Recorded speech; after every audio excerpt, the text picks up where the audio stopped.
Assalamualaikum warahmatullahi wabarakatuh. Alhamdulillahi ala ni'amihil mutawatirah wa minanihil ghamirah wa ayatihil mutakathirah. Wassalatu wassalamu ala sayyidina wa maulana Muhammadin sayyidi ahli dunya wal akhirah wa ala alihi wa ashabihi al-anjumi zahirah, amma ba'du. Yaqulullahu ta'ala fil Qur'anil Karim wa huwa asdaqul qailin. Bismillahirrahmanirrahim. Wa innaka la'ala khuluqin azim. Wa qala Rasulullah sallallahu alaihi wa alihi wasallam, addabani rabbi fa ahsana ta'dibi. Sadaqallahul aliyyul azim. Wa ballagha rasuluhun nabiyul habibul karim wa nahnu ala dhalika minasyahidin wasyakirin walhamdulillahi rabbil alamin. Hadratil mukarramin wal muhtaramin, guru kita bersama orang tua kita, panutan kita, Al-Habibul Mahbub Al-Habib Ahmad Fahmi bin Abu Bakar Al-Idrus, kita doakan panjang umur dalam sehat wal afiyah ma'a kamalit taufik wal hidayah. Allah mudahkan segala urusan-urusan beliau. Allah gabul segala hajat-hajat beliau. Hajatid dunya bil maisarah wa hajatil akhirah bil maghfirah. Putra beliau Al-Habib Syekh bin Ahmad Fahmi Al-Idrus, para habaib, para tuan-tuan guru, para asatidzah, para ustadzat, saya tidak sebutkan namanya satu persatu, namun tidak mengurangi rasa hormat dan ta'zim kami kepada mereka semua. Mudah-mudahan para tuan-tuan guru kita, para habaib kita selalu diberkahi oleh Allah Subhanahu wa ta'ala. Hadirin wal hadirat, singkat saja, Rasulullah sallallahu alaihi wasallam berhasil berdakwah, membawa ajaran agama Islam karena ada dua aspek.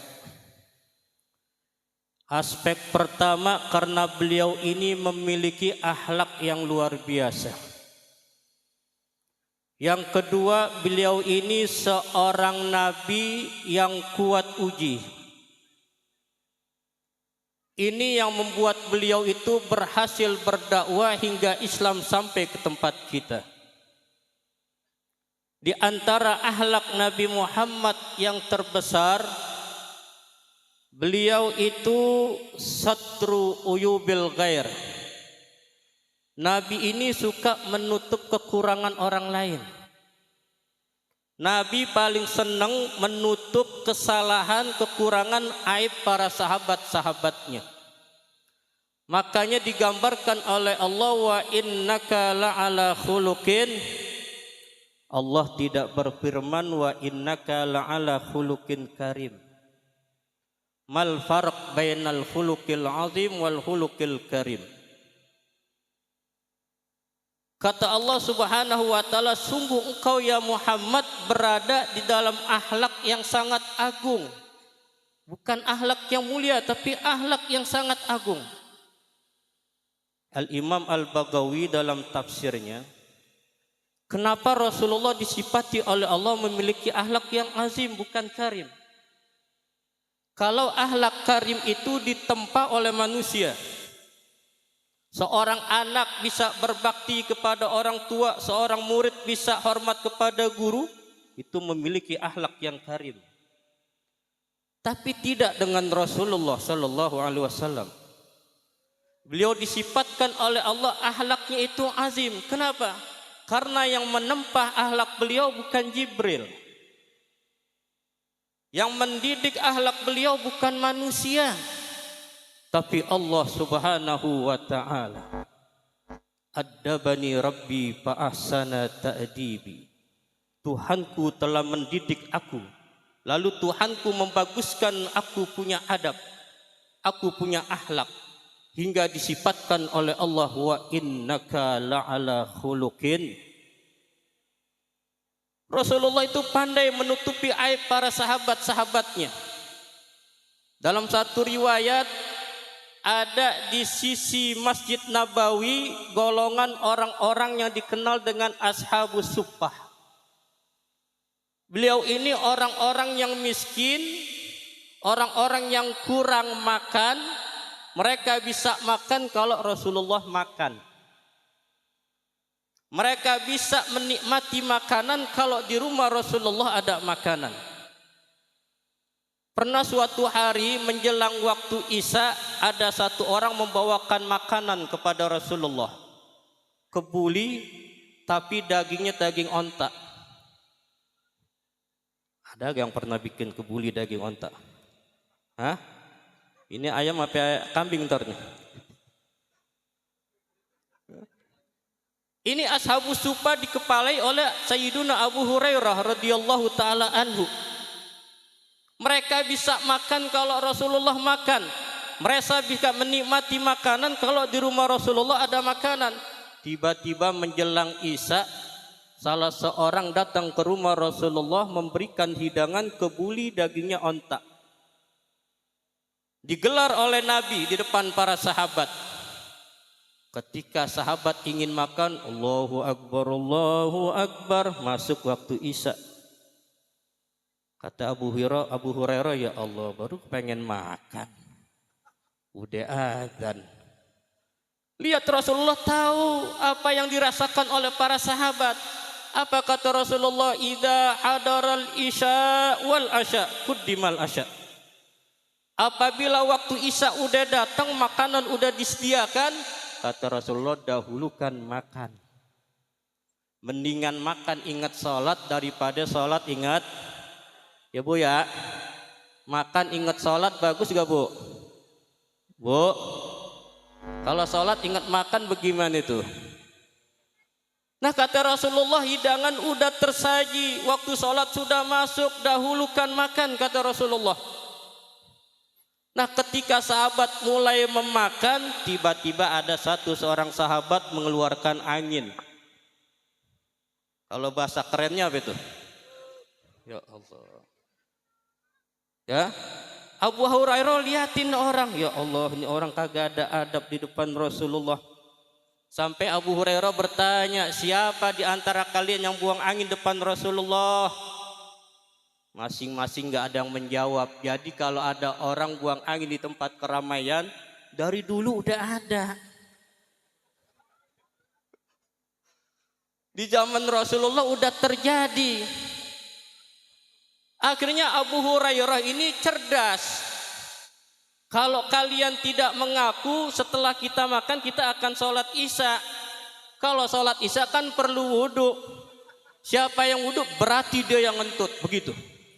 Itu orang yang keluar angin Bu, panas dingin, gemeteran, takut diketahui oleh baginda Rasul Sallallahu Alaihi Wasallam. Lihat Rasulullah kepada para sahabatnya. Rasulullah tahu siapa yang buang angin. Tiba-tiba Rasulullah bersabda, man akala lahmal jazur fa alaihil wudu. Siapa orang yang makan daging onta maka wajib berwudu. Semuanya wudu. Hah?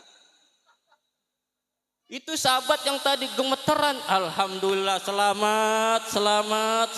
Lihat Rasulullah pandai menutupi aib para sahabat-sahabatnya. Selamat itu orang. Lalu Abu Hurairah berkata kepada Rasulullah, kalau begitu engkau wudu wahai Rasul. Iya, saya juga wudu.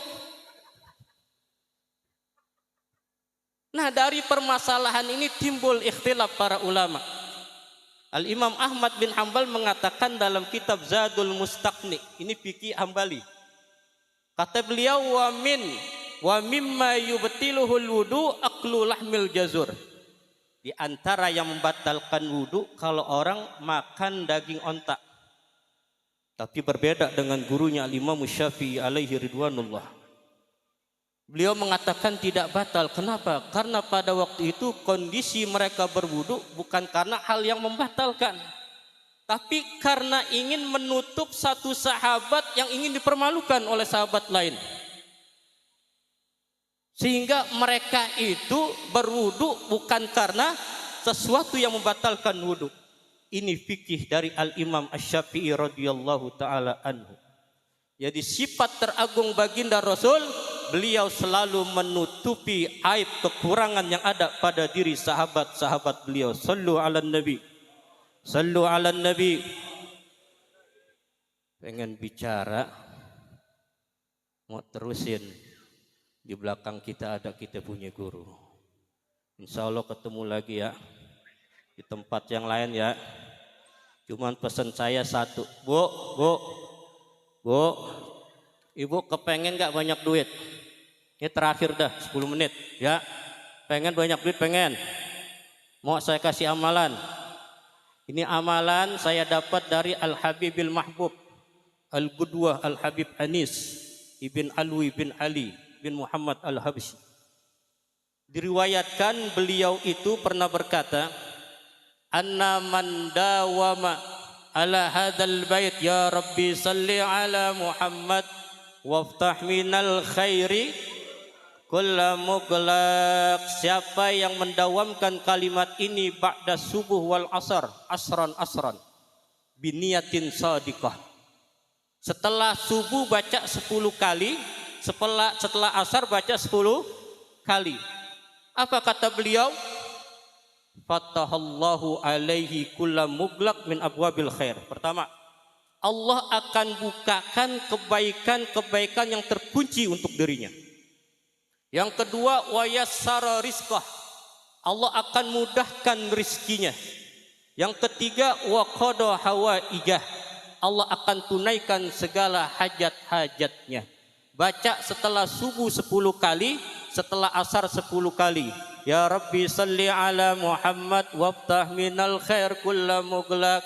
Ya Rabbi salli ala Muhammad waftah minal khair kulla mughlaq. Jelas? Paham? Kalau udah paham, wassalamualaikum warahmatullahi wabarakatuh.